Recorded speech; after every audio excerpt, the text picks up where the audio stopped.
Well, good morning to everyone, and first of all, thank you, Negi-ji, and to my very distinguished panelists, Mr. Mathur, Mr. Garg, ED from GAIL, the young man,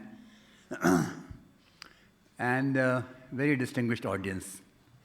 So thank you very much for inviting me to this function. It's always a pleasure for me to be a part of any oil and gas conclave. Recently, I have not been so much associated with it because of my association with another area. But from time to time, whenever opportunity arises, I do like to come and join. And with Mr. Negi, who was increasingly, surprisingly, my student way back, I don't know, more than 50 years, 60 years, 1965. When I started teaching in the Engineering College of Allahabad. And since then, I have known him. So whenever there's an invitation from him, it's a pleasure for me to accept. The different panelists have mentioned about the integrity of the management system of the pipeline. There's no doubt about it that this is a method by which we would like to transport our fuel, our use, whether it is diesel, whether it is natural gas, or whether it is crude oil. We would like to transport it in this method because this is the most efficient method.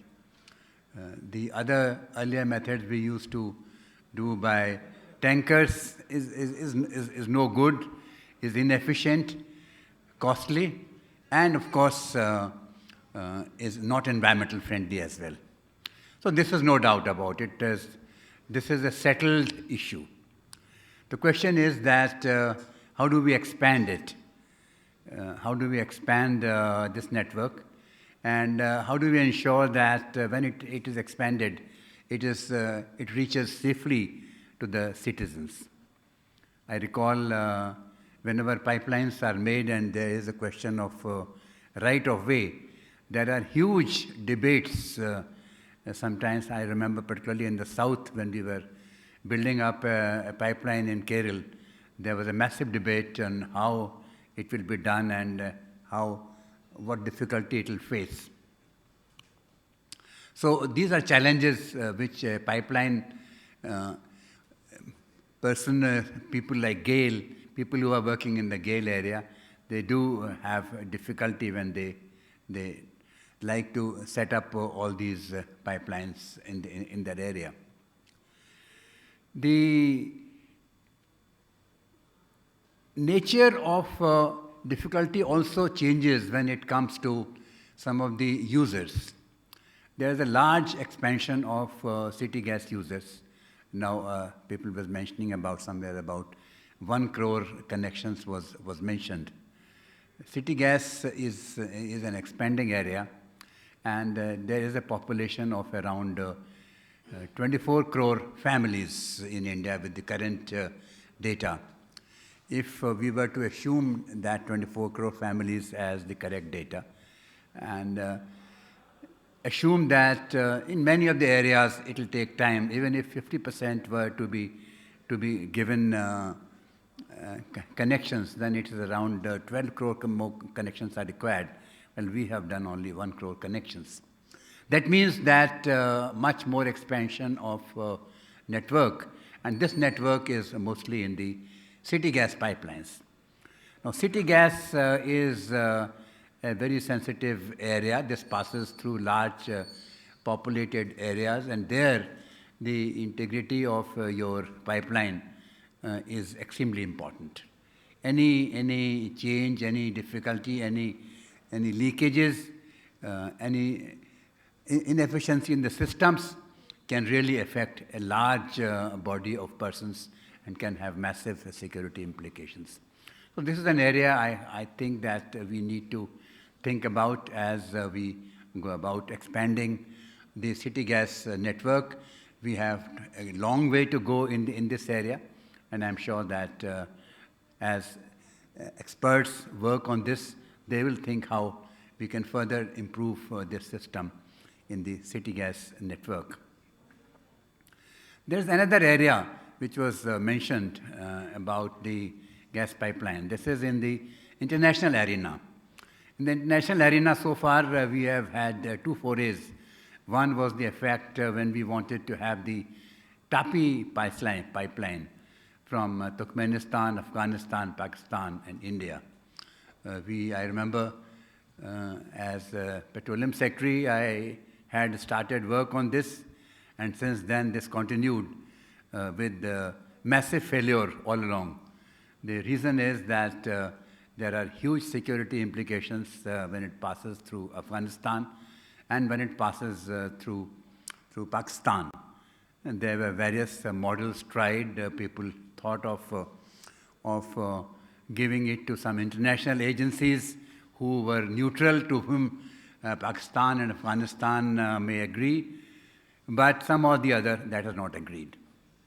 The other pipeline which has been tried in the international arena is from Iran for the oil sector, apart from, of course, the gas, Iran gas pipeline, Iran, Pakistan, India gas pipeline. Iran oil pipeline has also been tried and thought of.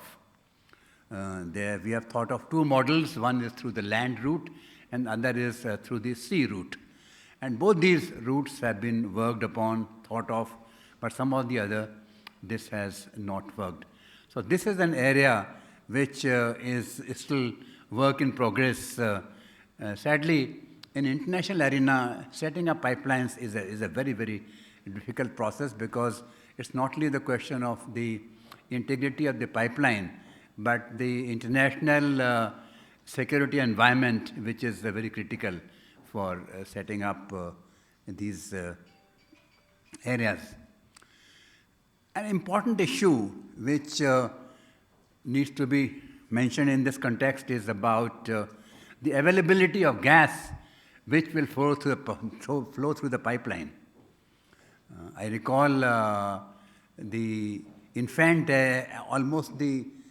stage in 2003-04 when we were setting up the Petronet LNG and what difficulty we had at that point of time. I remember I used to be Petroleum Secretary then, and when I had joined, almost all my partners in the company had raised their hands and said that it is not possible, it's very difficult, very costly, and we are going on a wrong route. And then we worked on this, cut down the costs, negotiated with Qataris. I went down to Qatar and talked to their chief. Of course, their chief used to be the Amir, but then he was supported by one Mr. Ibrahim. So I met Mr. Ibrahim, talked to him and said that, look, in India, in case you want to enter, you must give an entry price. And it can't be a price which you are giving us just now. Otherwise, we won't be able to sell it. Finally, we agreed on the price. We agreed on cut down the costs. And initially we sold most of it in Gujarat, because the then Chief Minister of Gujarat, Mr. Modi, insisted that we should have around 1.5 million tons sold in Gujarat. So the initial tranche was about 2.5 million tons in the Petronet LNG. And since then, it's a story around 40% comes from there. So this area will need to expand, and because our own production of gas so far has not been all that much. So in case we are to expand the gas network through the petroleum pipeline, then we need to expand the production as well in this area, and that we cannot really ignore. The important area of renewable energy is also critical, because as we go and we have to talk of net zero emissions, we'll also have to think how, as we transport this gas from these pipelines, can we do anything to see that the gas which is transported is really has a minimum amount of carbon. There are people talking of carbon capture and some pipelines for that. So all this is a difficult process. not exactly part of this conference, where you are talking of integrity of the pipeline, but this is a larger issue one will have to think of as we talk of the entire energy sector. We have said that we will follow, we have given a certain commitment at Paris in the international fora, and we are going to follow it. And in that, it is important that we work on the net zero emissions, we work on the minimum amount of carbon emissions from this. And in that, what sort of pipeline will be there, one will have to think of. An area which is in this respect critical, for example, is the transportation of hydrogen. People are talking of hydrogen pipeline. Now, hydrogen has different density, it is requirement of pipelines for that, and the strength for that pipeline may be quite different. So that will also have to be seen how we can do it in the larger context, because people are talking of hydrogen economy, green hydrogen economy. This is an ongoing area. So one will have to think also on that, what sort of pipelines are going to be there, what sort of safety standards are going to be there for those pipelines. And similarly, as I said, for carbon capture, in case you have to have for capture of the emissions from the power plants, what sort of pipelines would you use? All these are issues one will have to think of. But one thing is very clear, that today, as this area expands, the safety and the security of the pipeline, maintaining them, as we see that what their age is, seeing that as the age, how we can ensure that the safety standards are further strengthened, how they don't become weak to transport this. I think these are areas which will need work, and I'm sure that the conference, which has been organized in the coming sessions, will have a look at it. This is a very, very critical area you are talking about today. It may be just one segment of the energy sector, but I think it's an extremely critical segment of the energy sector. And I'm sure that your deliberations when they are sent to the government, they would have a look at it, and they will go a long way in helping making policies for us and policies for use of the citizens. And I thank you for inviting me, and I said it's a great opportunity always to be amongst the oil and gas and the energy professionals, and it's always a matter of a lot of learning for me. So thank you very much once again.